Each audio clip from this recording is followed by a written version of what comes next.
Bonjour à tous, je m'appelle Adam Hassib et je suis le directeur du MBA Finance d'entreprise, Fusion Acquisition et Banque d'affaires.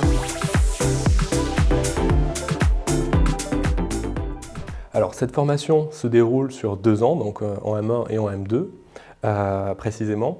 Elle prépare les étudiants à des postes qui démarrent des domaines de la comptabilité et de l'audit, donc comptable, contrôleur de gestion, auditeur. Mais également au poste d'analyste financier, analyste de crédit, chargé d'affaires de manière plus générale en banque, et vers une finance avec un peu plus d'ingénierie financière, donc tel que chargé d'affaires, ingénierie financière, M&A, private equity ou transactions services.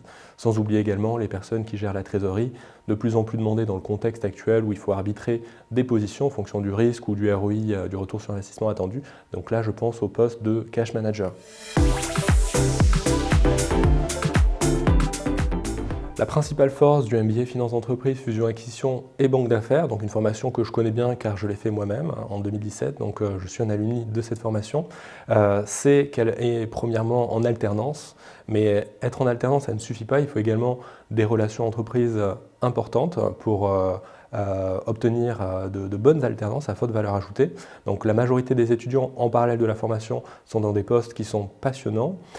Naturellement, une des premières forces également, c'est le corps professoral, ce qui revient tous les ans dans les retours des étudiants et puis également des intervenants qui sont passionnés d'intervenir sur chacun des 3 sites à Paris, Bordeaux et Lyon. Donc des intervenants qui généralement sont pour 2/3 des praticiens, pareil, à haut poste, mais également des enseignants purs, chercheurs. Pour ce qui est des praticiens, par exemple, ceux qui viennent de la fonction du domaine un peu plus juridique, donc on retrouve des avocats et des juristes, principalement pour ce qui est droit des affaires, droit des sociétés, le droit fiscal notamment, le droit des entreprises en difficulté, ce qui concerne beaucoup le contexte actuel.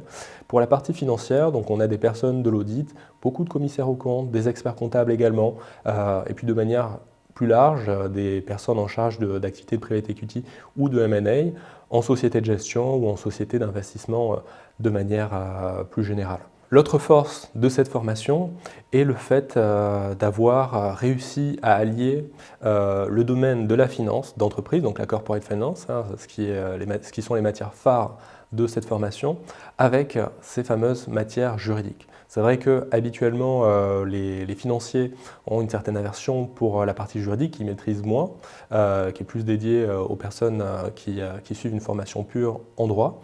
Dans cette formation, l'idée est vraiment de permettre aux étudiants de pouvoir comprendre l'analyse financière, la valorisation d'une entreprise notamment, naturellement toute la partie comptable, mais également faire le lien avec la responsabilité juridique, comprendre dans un contrat ce qu'il va nous rapporter, c'est une chose, mais savoir également la responsabilité à laquelle on s'expose, matérialisée à travers de clauses juridiques par exemple, en fait sa force. Donc c'est vraiment le fait de pouvoir devenir une synergie un petit peu à nous tout seuls en qualité d'étudiants, en mêlant ces 2 domaines de compétences qui sont souvent très opposés mais qui au final sont très proches et sont indispensables à maîtriser quand on veut faire des métiers en lien avec l'ingénierie financière. Alors, les secrets de la pédagogie de ce MBA sont son mode d'enseignement. Donc, certains des cours à Paris sont en amphithéâtre, pour ce qui est du tronc commun lié aux matières les plus macro, les plus théoriques, entre guillemets, par exemple l'économie, pour apprendre les principales règles d'économie. Néanmoins, pour tout ce qui est des parties un peu plus techniques, je pense à tous les domaines de la comptabilité, du droit, de l'analyse financière, des valorisations, du private equity, du M&A, du capital risque ou du restructuring.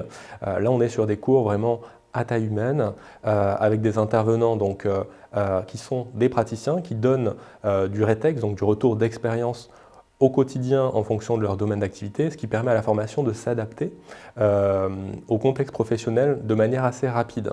Et ça, c'est une vraie force, car on est sur des enseignements qui sont vraiment corrélés aux dynamiques économiques réelles et à taille humaine pour ce qui est des matières les plus techniques. Ça, c'est le premier point. D'un point de vue pédagogique également, donc naturellement la majeure en termes de coefficients pour noter les étudiants sont des examens individualisés, des examens écrits, mais également beaucoup d'oraux. Et s'agissant des oraux qui comptent en général pour le tiers restant, On est sur des oraux de groupe pour apprendre et s'habituer côté étudiant à travailler dans des équipes dynamiques plus tard. Et donc ces oraux sont soit improvisés pour favoriser un petit peu les modes d'intelligence des étudiants qui sont plutôt bons dans l'improvisation orale, mais également des oraux à préparer à la maison avec un peu plus de temps, par exemple 2 semaines pour un business game, une étude de cas. Et quoi qu'il en soit, on prend la meilleure note en général de ces examens oraux pour favoriser un petit peu les différentes formes d'intelligence. Et puis le secret, ce qu'on essaye de faire tous les ans bien sûr, c'est de favoriser l'émulation en cours, une émulation qui consiste donc à participer le plus possible en cours, c'est ce qu'on valorise beaucoup, hein, le syllogisme, le fameux raisonnement argumentatif des étudiants, et très souvent ceux-ci décident d'aller plus loin, notamment dans des événements en parallèle de la formation, que ce soit des concours d'art oratoire ou des tables rondes qui ont lieu en parallèle pour pousser le raisonnement. Donc la clé, le secret, la clé du succès, c'est surtout le fait d'intéresser nos étudiants selon la forme pédagogique. En termes d'employabilité, nos étudiants reçoivent généralement des offres de poste entre le mois de janvier et de juillet dans le cadre du MBA 2, de la deuxième année donc, du MBA Finance d'entreprise, Fusion Acquisition et Banque d'affaires. La majorité est embauchée soit à la fin de leur alternance ou dans les quelques mois qui suivent, grâce aux 2 années d'expérience à minima généralement qu'ils ont acquises dans le cadre de leur formation, qui est vraiment une clé du succès. En termes de poste, donc, on a pas mal d'étudiants qui s'orientent vers le domaine de la banque, de l'assurance, de la société d'investissement. En parallèle de ça, on a beaucoup d'étudiants de plus en plus qui s'orientent vers les cabinets de conseil, les fameux Big 4, Big 5 notamment, qui décident donc de partir faire du consulting. Ça, c'est plutôt intéressant parce que ça leur permet de passer d'une entreprise à une autre, souvent à une taille assez consistante et dans un domaine d'activité bien différent. Et puis on a également des étudiants qui s'orientent vers des sociétés à taille plus intermédiaire, donc des PME, des ETI, ce qui leur permet en général de voir des missions un peu plus larges. Et c'est souvent des étudiants qui en général dans ce genre d'entreprise, ce type d'entreprise, qui restent un peu plus longtemps parce qu'ils arrivent en tout cas à adapter leur poste vraiment en fonction de leur profil parce qu'ils ont une plus grande latitude. Enfin, on a certains étudiants qui s'orientent vers des startups ou vers la création d'entreprises, donc ils créent leurs propres entreprises et ça représente en tout cas une minorité, mais elle est tout de même bien présente. La majorité donc, en termes de, pour être plus précis, s'oriente vers le domaine de l'audit, de la comptabilité et de la banque, en qualité de chargé d'affaires notamment, cash manager, gestion des ratios de liquidité des banques notamment, analyse crédit par ailleurs, et également pour d'autres, chargés d'affaires, chargés de projet, chargés M&A, private equity, transaction services, dans des banques d'affaires ou des sociétés à taille plus intermédiaire, des petites sociétés de gestion ou de M&A. L'étudiant va pouvoir bénéficier en général, en principe, d'une alternance pendant 2 ans. Donc, il n'y a pas de frais de scolarité, ni à l'admission, ni pendant. Il y a différents ateliers de coaching qui sont mis à profit de l'étudiant. Donc, on parie vraiment, on investit. Hein. Vous êtes un peu nos royalties, hein, ce que je dis, parce qu'après, vous êtes nos ambassadeurs. On parie un petit peu sur la motivation, la passion de l'étudiant.